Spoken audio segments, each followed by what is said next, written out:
오늘은 이제 대림절 우리가 세 번째 주일을 맞습니다. 우리들이 이제 이 믿음의 선배들은 대림절이 되면은 이렇게 이 교회에 초를 갖다가 하나씩 빛으로 오신 그 예수님을 기억하면서 초를 켜기를 시작했습니다. 첫째, 이 보라색 초는요, 우리들이 이렇게 키면서 첫 번째 대림절의 초의 의미는 소망이다 그랬습니다. 주님이 우리의 소망이라고 하는 것, 그리고 주님이 우리들의 삶의 인생의 문제의 해답이라고 하는 사실을 이제 첫 번째 초를 키면서 믿음의 선배들은 하나님의 말씀을 묵상하면서 주님이 우리의 소망이시지, 그 소망 되신 주님을 그들이 기다렸습니다. 그 다음에 두 번째는 이제 우리의 믿음의 선배들은 두 번째 이 초를 켜면서 우리들이 주님을 기다리는 방법, 하나님의 나라가 우리들에게 임하는 것은 우리들의 회개를 통하여서 내가 하나님을 향하여서 주님과 친근해지는 것을 통하여서 우리에게 하나님의 나라가 임한다라고 하는 것을 그들은 기억하면서 이제 이 주님이 오실 길을 예비하라, 이 세례 요한의 그 외침을 기억하며 그들은 두 번째 초를 켰습니다. 오늘은 세 번째 초를 켜는 날입니다. 이 세 번째 초는 분홍색입니다. 분홍색의 이 초를 켜면서 우리들의 믿음의 선배는 내가 어떤 모습으로 예수님을 맞이해야 될까라 그랬을 때 기쁨을 가지고서 예수님을 기다리고, 그리고 그 기쁨 속에서 다가오는 그 하나님의 나라를 영접할 수 있는 저와 여러분이 되시기를 주님의 이름으로 축원합니다. 세 번째 이 초의 의미는 바로 이 기쁨이라고 하는 것입니다. 오늘 본문 말씀은 이제 이 들에서 밤에 양을 치고 있었던 그 목자들의 그들에게 이 천사들이 찾아와서 예수님의 탄생 소식을 알려주게 됩니다. 그러면서 그들이 너무나 기뻐하게 됩니다. 그리고 나서는 이제 예수님을 만나 경배하고 그리고 하나님께 영광을 돌렸다라고 하는 그 사건이 오늘 본문의 말씀의 내용입니다. 자, 오늘 본문 말씀을 여러분 우리들이 이제 함께 보실 터인데요, 보시기 전에 먼저 이 목자들이 예수님을 만났던 그 장소, 그래서는 목자들이 예수님을 찾아가서 경배하기 전에 그들이 살고 있던 장소를 기념하기 위해서 목자들이 있었던 그 교회를 기념해 이 교회를 세웠습니다. 한번 목자들의 들판교회라고 부르게 됩니다. 성지순례를 가게 되면은 예수님이 나신 그 베들레헴에서 얼마 거리에 떨어져 있지 않는 그런 이 목자들의 들판교회가 있게 되는데 이곳을 이제 방문하게 됩니다. 우리가 이 이스라엘을 성지순례하게 될 때 우리도 아마 가게 될 겁니다. 목자들의 들판교회가 저렇게 생겨 있고요. 두 번째, 이 사진을 보여주시면은 목자들이 이제 그 당시에 들에서 그들이 양을 치고 있었습니다. 양을 치다가 너무나도 춥게 되면 밤에 그 양이라든지 아니면 목자들이 들어와서 쉬는 곳이 저렇게 이 벽에 굴을 파가지고 그리고는 저곳에서 저들이 쉬었다라고 하는 겁니다. 세 번째입니다. 다음 화면을 보시면은 이제 그 목자들의 들판교회 기념교회를 가보면은 거기에 이렇게 이 벽화가 그려져 있습니다. 그 벽화의 내용은 이처럼 여러분들이 보시는 것처럼 목자들이 아기 예수님을 찾아와서 이제 경배하는 그 모습의 그 그림이 그곳에 벽화로 이렇게 그려져 있고, 그리고는 천장에는 천사들이 그 찬양하고 있는 그런 모습이 이제 그려져 있습니다. 오늘 본문의 말씀은 바로 이 목자들이 예수님을 만났던 그 사건의 기록입니다. 그랬을 때에 여러분 성경에 보시면은 이 성탄의 그 소식을 제일 먼저 접한 사람이 누굴까라고 하는 겁니다. 그랬을 때 동방 박사가 이제 별을 보고 그들이 동방에서 오게 되고요. 그리고 이제 예수님을 경배하면서 이스라엘 땅에서 제일 먼저 부름을 받은 사람들은 사실 목자들이었습니다. 누가 먼저 왔냐? 동방 박사가 먼저 왔냐? 아니, 목자들이 먼저 왔냐? 이거는 알 수 없습니다. 그러나 동방 박사들은 먼 타국에서도 메시아가 탄생한다라고 하는 소식을 듣고 그들은 예수님을 찾아왔고요. 국내에서도 역시 그 들에서 밤에 양을 치던 그 목자들이 예수님을 찾아와서 그들이 경배했다라고 하는 사건이 바로 성경의 기록이었던 것입니다. 그런 면에서 오늘 우리 누가복음 2장으로 갑니다. 2장 1절부터 성경을 보시면서 같이 우리들이 말씀을 보도록 하겠습니다. 2장 1절. 그 당시에 이제 로마가 이스라엘을 갖다가 식민지로 다스리고 있었습니다. 그 로마의 황제가 누구였냐면 가이사라고 하는 사람이었습니다. 그리고 아구스토라고 하는 이 단어의 뜻은 여러분 신이라고 하는 그런 뜻이라고 동일합니다. 그러니까 가이사가 신이요라고 사람들은 황제를 신으로 섬기고 있었던 그런 시대입니다.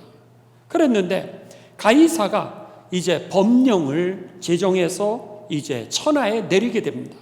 법령을 어떻게 내리냐면 다 호족하라 그런 겁니다.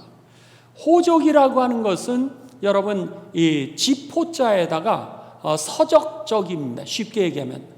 그러니까 집에다가 자기의 가문의 이름들을 다 기록하고 재산들을 기록해가지고 이제 그들이 가지고 있는 그 재산을 갖다가 세금을 걷고, 그리고 또 하나는 그 집에 어떤 사람들이 살았는지 그것을 갖다가 그들이 알고는 이제 징병을 해가지고 황제를 위하여서 일할 노동력을 빼가거나 아니면 전쟁에 내보내기 위하여서 그들은 이제 자신이 로마가 다스리고 있는 모든 식민지에 이 가이사가 명령을 내리게 된 겁니다.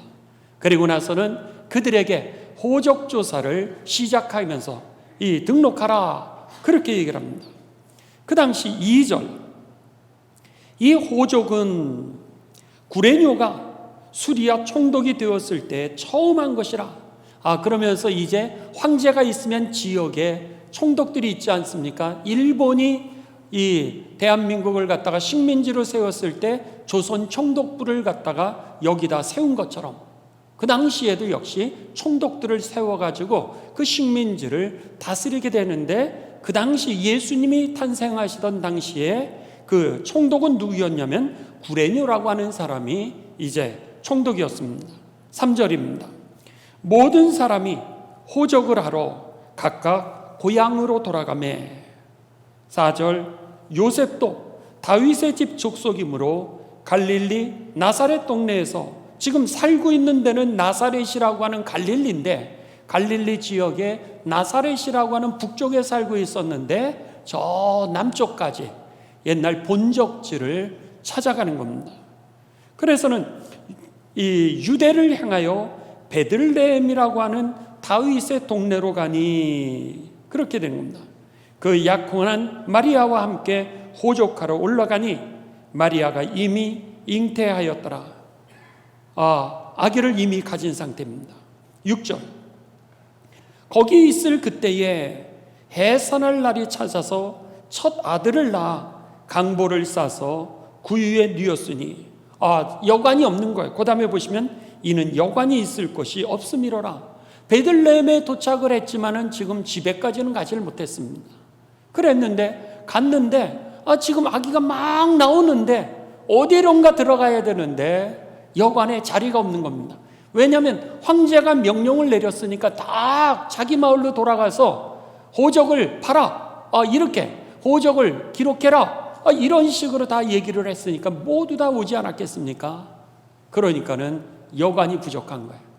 그래서는 이들도 여관을 찾다가 그 여관이 없어서 결국은 이제 이 구유에 가게 됩니다. 말이 있는 그 구유에 가서 이 말이 먹는 여물통에 결국은 아기 예수님을 낳게 되는 겁니다. 8절입니다. 그 지역에 목자들이 밤에 밖에서 자기의 양떼를 지키더니 밤에 그리고 밖에서 그리고 양을 치고 있습니다. 9절 주의 사자가 곁에 서고 주의 영광이 그들을 두루 비침해 크게 무서워하는지라. 주의 사자라고 하는 것은 천사를 의미합니다. 천사가 임하게 되고 곁에 서고 하나님의 영광이 그들을 두루 비침해. 그래가지고 그들이 이게 무슨 일인가 깜짝 놀라는 거죠. 10절 천사가 이르되 무서워하지 마라. 보라, 내가 온 백성에게 미칠 큰 기쁨의 좋은 소식을 너희에게 전하노라. 온 백성들에게, 너희들만 아니라 모든 사람이라고 하는 겁니다. 모든 사람에게 이제 임하게 될 그 큰 기쁨의 좋은 소식. 좋은 소식이 뭐예요? 기쁜 소식이 가스펠, 굿뉴스. 이게 복음이라고 하는 겁니다. 그래서 복음이라고 하는 단어를 우리들이 뭐라 그러면 예수 그리스도라고 하죠. 그래서 예수님이 온 백성들에게 이제 미치게 될 기쁨 소식이라는 거예요. 왜죠? 우리의 모든 원죄의 문제를 예수님이 해결해 주셨기 때문입니다. 우리의 죄의 문제를 예수님께서 해결해 주시고요. 더 나아가 오늘 삶 속에서 잃어버렸던 하나님의 나라를 예수님을 통하여서 우리들에게 회복되도록 하나님이 그렇게 만드셨습니다. 그래서 전도서 3장 10절 11절에 보면 모든 때를 하나님이 아름답게 하셨다라 그랬습니다. 아유 목사님 오늘 일하냐고 너무 지쳤는데요. 아니 오늘 부부싸움 했는데요. 아니 오늘 사장님과 다투었는데요. 뭐 그런 일이 있을 수 있습니다. 그런데 오늘 성경은 그런 세상에서 살면서도 불구하고 하나님은 모든 때를 아름답게 하셨다는 거예요.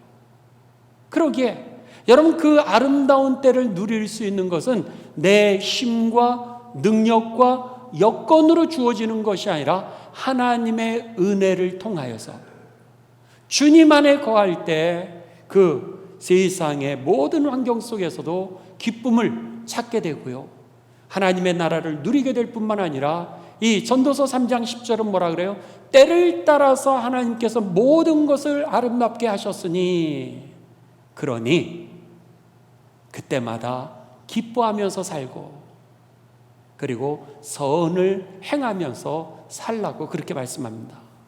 여러분 주님 안에 거할 때 우리가 모든 상황을 초월해서 기뻐할 수 있고요. 더 나아가 선을 베풀면서 살아갈 수 있게 됨을 경험하시면서 그렇게 살아가는 복된 삶이 되시기를 주님의 이름으로 축원합니다. 이게 예수님을 통하여서 우리들에게 주어지는 잃어버렸던 하나님 나라를 되찾는 그런 축복이었던 겁니다. 영원한 하나님의 나라 가는 문제만이 아니라 죄를 이길 수 있는 능력이 왜? 우리들에게 요한일서 3장 8절은 그 죄, 악의 일을 사단의 일을 멸하기 위해서 예수님이 오셨기 때문에 그 죄의 문제가 예수님을 통하여서 해결되기 때문인 것입니다. 오늘 여기에서 천사가 지금 그러는 거예요. 천사가 이르되 무서워하지 말라. 보라 내가 온 백성에게 미칠 큰 기쁨의 좋은 소식을 너희에게 전하노라. 오늘 다윗의 동네에 너희를 위하여 구주가 나셨으니 구세주 세이비어라고 하는 단어입니다. 구세주가 나셨으니 곧 그리스도 주시니라. 예수님께서 오늘 우리를 구원하시는 분이시고 더 나아가 그리스도 메시아이시고 그리고 내 삶의 주인이 오늘 태어났다는 거예요. 너희는 가서 강보에 쌓여 구유에 누워있는 아기를 보리니 이것이 너희에게 표적이니라. 한번 가서 확인해 봐라 그런 겁니다. 하나님이 우리들에게 말씀하시는 그 사건이 실제인지 아니면 꿈인지 한번 확인해 봐라 이렇게 말씀하는 겁니다. 하더니 13절 호련히 수많은 천군이 그 천사와 함께 하나님을 찬송하여 이르되 지극히 높은 곳에서는 하나님께 영광이요 땅에서는 하나님이 기뻐하신 사람들 중에 평화로다. 이러면서 찬송을 하게 됩니다. 천군 천사들의 찬송을 듣게 됩니다. 15절 천사들이 떠나 하늘로 올라가니 목자가 서로 말하되 이제 베들레헴으로 가서 주께서 우리에게 알리신 바 이 이루어진 일을 보자 하고는 빨리 가서 마리아와 요셉과 구유에 누인 아기를 찾아서 보고 천사가 자기들에게 이 아기에 대하여 말한 것을 전하니 듣는 자가 다 목자들이 그들에게 말한 것들을 놀랍게 여기되 마리아는 이 말을 듣고 이 모든 말을 마음에 새기어 생각하니라. 목자들은 자기들에게 이르던 바와 같이 듣고 본 그 모든 것으로 인하여 하나님께 영광을 돌리고 찬송하며 돌아가니라. 여러분 놀랍지 않습니까? 이 목자들이요, 그 천군 천사들이 그들에게 알려줬을 때 성경은 두려워 떨었다라 그랬습니다. 우리들도 두려워 떨지 않겠습니까? 그런데 어떻게 그들이 그 말씀을 믿고 오늘 탄생하신 그 예수님을 보러 갈 수 있었을까라고 하는 겁니다. 여기에 성경에 보면 지체하지 않고라고 했습니다. 그렇죠? 가지 말자 어떻게 할까? 의논하지 않았어요. 천사가 그 얘기를 하고 떠났는데 그들은 여기에 보면은 천사들이 떠나 하늘로 올라가니 목자가 서로 말하되 이제 베들레헴으로 가자. 이렇게 하는 거예요.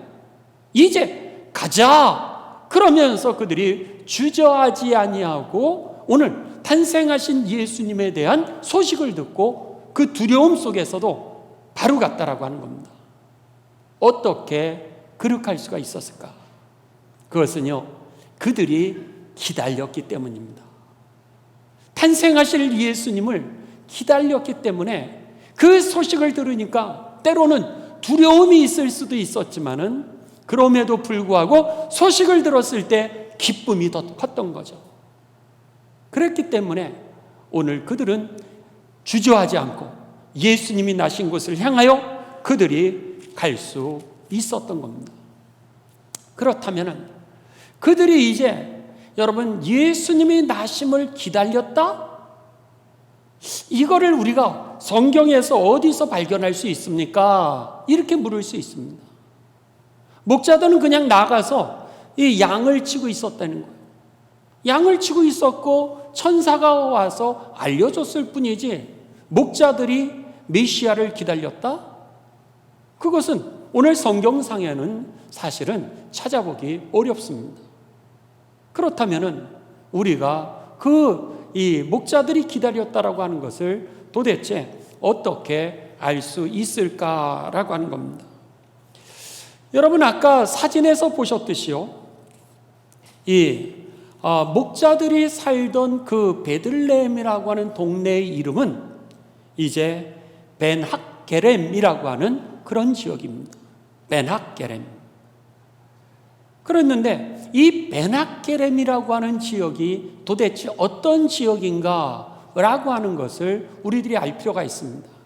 이 벤학게렘이라고 하는 지명은요, 옛날 지명입니다. 성경 시대의 지명이고 지금은 라못 라헬이라고 이렇게 부르고 있습니다. 여기를 천호동 이렇게 부르는 것처럼 옛날에는 여기를 갖다가 광주에 여러분 포함이 되어 있었죠. 그랬는데 지금은 여기에 서울로 된 것처럼 이 성경의 지명도 옛날 지명은 벤학게렘이라고 하는 그런 지명이었는데 오늘날 이것을 라못 라헬 이렇게 이름을 바꿨을 뿐입니다. 그랬는데 옛날 이름은 이 벤학게렘이라고 하는 단어인데 지명인데 이 벤학게렘이라고 하는 지명을 우리가 성경에서 한번 찾아볼 필요가 있습니다. 자, 이제는 여러분 한번 성경을 좀 찾으시기 바랍니다. 자, 성경 느헤미야입니다. 느헤미야가 어디 있는지 여러분들 맨 앞에 목차를 보시면은 몇 페이지에 있는지 찾으실 수가 있습니다. 느헤미야의 약자는 느자죠. 자, 우리들이 여러분 찾으시고 그리고는 우리들이 함께 보도록 하겠습니다. 여기에 이 느헤미야 3장 14절에 보면 분문은, 여기에 분이라고 하는 것은 여러분 이 똥분입니다. 쉽게 얘기하면. 그러니까 옛날에 여러분 우리가 양의 문 이렇게 부를 때는 양이 지나가는 문을 얘기했던 것처럼 그 당시에 분묘를 갖다가 버리는 그 문이 어디였냐면 바로 이 문이었다라고 하는 겁니다. 이쪽 지역에 그 분문을 누가 다스려요? 베낫게렘 지방을 다스리는 레갑의 아들, 이렇게 되어 있습니다. 여기에 베낫게렘이라고 하는 단어가 나옵니다. 이 베낫게렘이 어디라고요? 베들레헴. 예수님이 탄생하신 그 마을의 이름이 바로 이 느헤미야에 나옵니다. 근데 그 예수님이 탄생하신 이 베들레헴을 다스리는 사람이 누구였어요?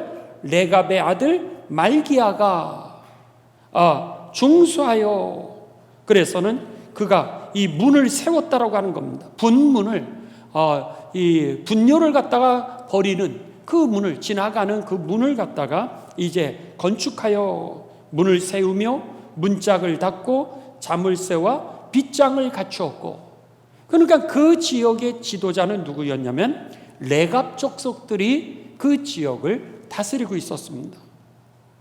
그랬는데, 그러면 이 레갑의 그 족속들은 어떠한 삶을 살았는가라고 하는 것이 성경에 나오게 됩니다. 예레미야로 갑니다. 여러분, 예레미야 35장. 그러면은 이 레갑 족속은 도대체 어떤 사람인가라고 하는 거죠. 예레미야 35장 1절부터 갑니다. 1절부터 2절 먼저 우리들이 보도록 하겠습니다. 예레미야서 야고표로는 렘입니다. 렘. 35장 1절에서 2절입니다. 여기 보시면 유다의 요시야 왕의 아들 여호야김 때에 여호와께로부터 말씀이 예레미야에게 임하여 이르시되, 너는 레갑 사람들의 집에 가서, 여기에 레갑 사람들이 나오죠. 레갑 사람들의 집에 가서 그들에게 말하고 그들을 여호와의 집 어떤 한 방으로 데려다가 포도주를 마시게 하라, 이렇게 얘기합니다. 하나님이 이제 레갑 사람들을 시험하시게 합니다. 예레미야를 불러가지고 선지자 예레미야를 통해서 레갑 사람들을 데리고 와서 어느 한 방에 모아라, 이렇게 말씀을 하십니다. 어느 한 방에 모아서는 뭐라 그러냐면 그들로 하여금 포도주, 술을 마시게 해라, 이렇게 하나님이 시험하십니다. 그리고 나서는 이제 예레미야 선지자가 그 레갑 족속들을 모으게 됩니다. 그리고 나서는 그들에게 포도주를 주면서, 야, 우리가 같이 함께 먹고 마시자, 이렇게 하면서 그들에게 포도주를 주게 됩니다. 아무도 어쩌면 보지 않는 곳이고 특별한 사람들만 지금 모여있는 레갑 족속과 성경의 3절, 4절, 5절에 보면 특별하게 이제 초청된 사람들과 같이 그 자리에서 그들이 이제 함께 은밀한 장소에서 술을 마실 수 있는 그런 기회가 온 겁니다. 즐길 수 있는 기회가 온 거예요. 이제 5절로 갑니다. 내가 레갑 사람들의 후손들의 포도주가 가득한 종지와 잔을 놓고 마시라 권하매 그들이 이르되 우리는 포도주를 마시지 아니하겠습니다. 레갑의 아들 우리 선조 요나답이, 레갑 사람들이 뭐라면, 아니요, 아무리 우리에게 그걸 먹으라 그러셔도 아무도 없어도 저희들은 술을 먹지 않겠습니다. 이렇게 거절을 합니다. 그러면서 대답을 하는 거예요. 이렇게 대답을 합니다. 레갑의 아들 우리 선조 요나답이, 선조 중에 요나답이라고 하는 사람이 있는데 그가 우리에게 말씀하여 명령하여 이르기를 너희와 너희 자손은 영원히 포도주를 마시지 말며 너희가 집도 짓지 말며 파종도 하지 말며 포도원을 소유하지 말고 너희는 평생 동안 장막을 살아라.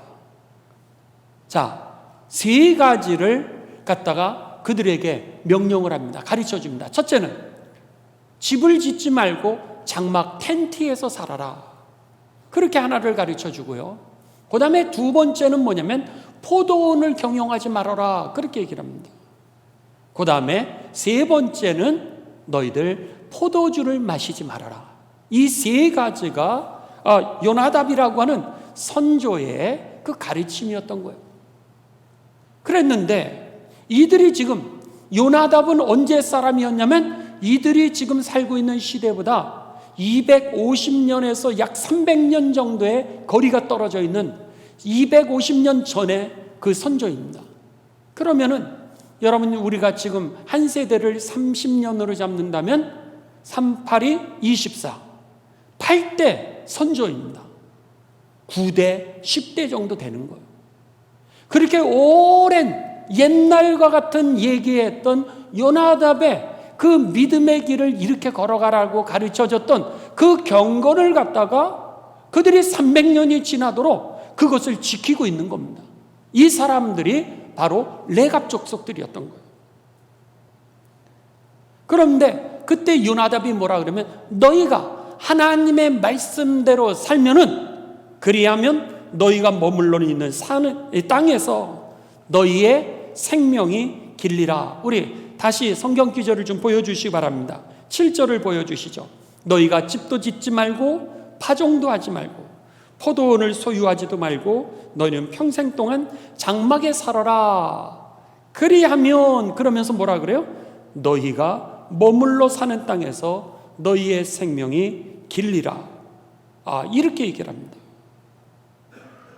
그리고 나서 8절 계속해서 갑니다. 우리가 레갑의 아들 우리 선조 요나답이 우리에게 명령한 모든 말을 순종하여 우리와 우리 아내와 자녀가 평생 동안 포도주를 마시지 아니하며 살 집도 짓지 아니하며 포도원이나 밭이나 종자도 가지지 않고 장막에 살면서 우리 선조 요나답이 우리가 명령한 대로 다 지켜 행하였노라. 그러나 바벨론의 느부갓네살 왕이 이 땅에 와서 올라왔을 때 우리가 말하기를 갈대아인의 군대와 수리아인의 군대를 피하여 예루살렘으로 가자 하고 우리가 예루살렘에 살았노라. 그렇게 얘기를 합니다. 자, 이게 무슨 말이냐는 거예요. 여기에 9절을 다시 한번 보시면, 살집도 짓지 않고 포도원이나 밭이나 종자도 가지지 않고 장막에 살면서 텐트에서 살았다. 그렇게 얘기를 하는 겁니다. 장막에 살면서 우리 선조 요나답이 우리에게 명령한 대로 다 지켜 행하였습니다. 그러니까 그들이 어떻게 살았던 거예요? 포도원도 경작을 안 하고, 그리고 집도 짓지 않았으면 결국 무슨 생활을 했냐면, 여러분, 양을 치는 목자의 삶을 살았던 거예요. 그러니까 그 당시에 하층민으로 살았던 겁니다. 그랬는데 놀랍게도 신기하게 어느 날 갑자기 바벨론이라고 하는 나라가 침략을 해가지고요, 왕족부터 시작해서 귀족까지, 그리고 사회의 지도층을 모두 다 포로로 잡아가게 됩니다. 그런데 누구만 잡아가지 않아요? 목동들을 잡아가지 않습니다. 쓸모없는 놈들이니까, 사회에서 버림받은 놈들이니까 얘네들은 양이나 치라 그러면서 결국 이들은요, 그 요나답이 얘기했던 것처럼 너희들의 생명이 이 땅에서 길리라 얘기했던 그 예언 그대로 놀랍게도 나라는 망하였는데 이들은 아무도 그들을 해하지를 않게 됩니다. 얼마나 놀라운 역사적인 사건이 일어나게 되는지 모릅니다. 그런데 지금 그 얘기를 하는 거예요. 그래서는 우리는 들판에서 살고, 그리고 집도 없었는데 다 잡아가고 나니까 어떻게 되는 거예요? 예루살렘에 있는 집들이 다 우리께 된 거예요. 들판에서 살다가 이제는 다 오히려 호강하면서 살 정도로, 그러면서 들판에서 예루살렘으로 와서 우리가 살게 되었습니다. 지금 이렇게 대답을 하는 겁니다. 그리고 나서 이 예레미야서 35장 18절에서 19절, 여러분 그 본문 바로 뒤에입니다. 그러자 이 얘기를 하고 나니까 예레미야가 레갑 사람의 가문에게 이르되, 만군의 여호와 이스라엘의 하나님께서 이와 같이 말씀하시기를, 하나님의 말씀을 전합니다. 너희가 너희 선조 요나답의 명령을 순종하여 그 모든 규율을 지키며 그가 너희에게 명령한 것을 행하였도다. 그러면서 뭐라 그래요? 만군의 여호와 이스라엘의 하나님께서 이와 같이 말씀하시느니라. 레갑의 아들 요나답에서 내 앞에 설 사람이 영원히 끊어지지 아니하리라. 그러면서 그 바벨론에 의해서 나라가 망하였는데도 불구하고 어떻게 돼요? 그 다음에 이 레갑 족속은 계속해서 예루살렘과 베들레헴 그 지역에 살면서 양을 치면서 몇백 년 그들은 족속을 잃어버리지 아니하고 그렇게 살아오게 됐던 겁니다. 여기가 바로 베들레헴이 베낙 게렘이었던 거예요. 그러니까 그들은 레갑 족속의 후손이었던 거예요. 그러면서 그들은 하나님의 약속을 받고 있었던 거예요. 너희가 영원히 이 땅에서 길이길이 살 뿐만 아니라 너희의 자손이 언제든지 끊어지지 아니하고, 그리고 나서 오늘 메시아가 올 것을 저들은 기다리고 있었던 겁니다. 그랬는데 천사가, 그들이 양을 치고 있는 이 자리에 천사가 왔던 거죠. 그러면서 그 천사가 너희가 여지껏 기다렸던 그 메시아가 탄생한다는 거예요. 너무나도 두려웠어요. 갑자기 일어난 그 천군 천사가 막 찾아와가지고 그에게 얘기할 때 이게 귀신인가? 이게 꿈인가? 너무 당황스러울 수 있었는데 오늘 누가복음은 뭐라 그러냐면 그들이 그 천사를 봤을 때는 두려워하였지만 천사가 떠났을 때에는 그들이 기쁨에 가득 차가지고 오늘 탄생하신 예수님을 우리가 보러 가자! 이러면서 그들이 예수님을 찾아가 만나게 되고 그리고 하나님의 영광을 보게 되었던 것이죠. 그렇습니다.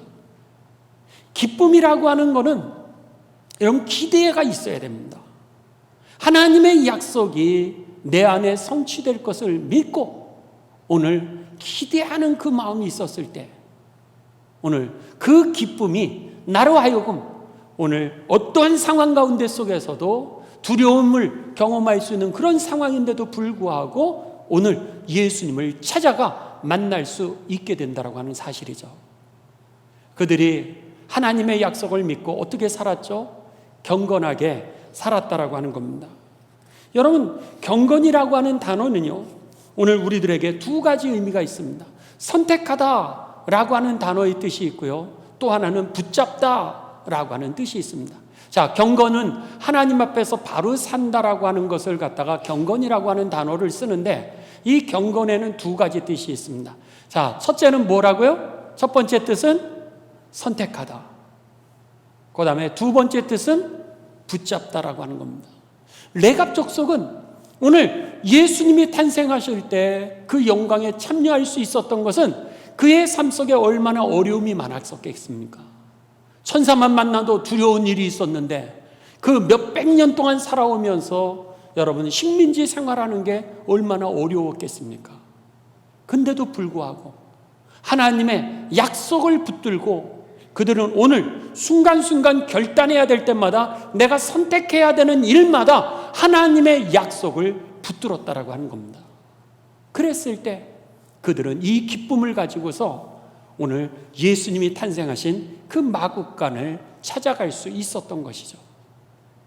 바라기는 여러분 이 성탄을 우리가 크리스마스 성탄을 기다린다라 그랬을 때 이미 2000년 전에 탄생하신 그 예수님을 기다리는 행복한 절기일 뿐만 아니라 우리에게 약속하신 것처럼 반드시 다시 오리라 약속하신 그 재림 예수님을 기다리는 절기가 바로 이 대림절인 줄을 믿습니다.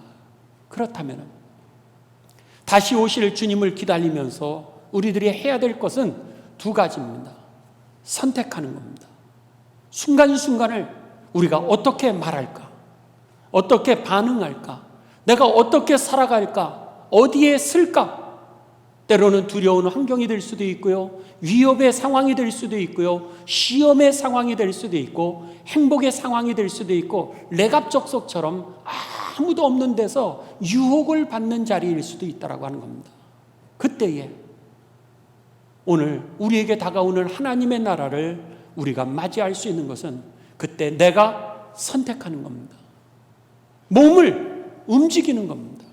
선택하고 그 하나님의 약속을 붙들 때에 거기에 여러분 기쁨이 생기게 되고 주의 영광을 보게 될 줄을 믿습니다. 바라기는 이 성탄의 세 번째 의미는 그 기쁨이 있어야 됩니다. 그 기쁨이 오늘 다가오는 하나님의 나라를 우리들이 맞이하게 되고 그리고 누리게 될 줄을 믿습니다. 그날 오는 그날까지 하나님이 반드시 약속하신 것을 성취할 것을 바라보시면서 내가 해야 될 일은 경건하게 살아가는 건데, 첫째는 모든 상황에서 선택하십시오. 하나님의 나라를 위하여 선택하시고요. 두 번째는 붙들고 레갑 족속이 몇백 년 동안 그들이 그럼에도 불구하고 그 약속을 붙들었던 그 축복이 오늘 그 땅에 목자들에게 제일 먼저 여러분 하나님의 기쁜 소식이 그들에게 임하였던 것처럼 바로 그 축복이 저와 여러분의 축복이 되시기를 주님의 이름으로 축원합니다.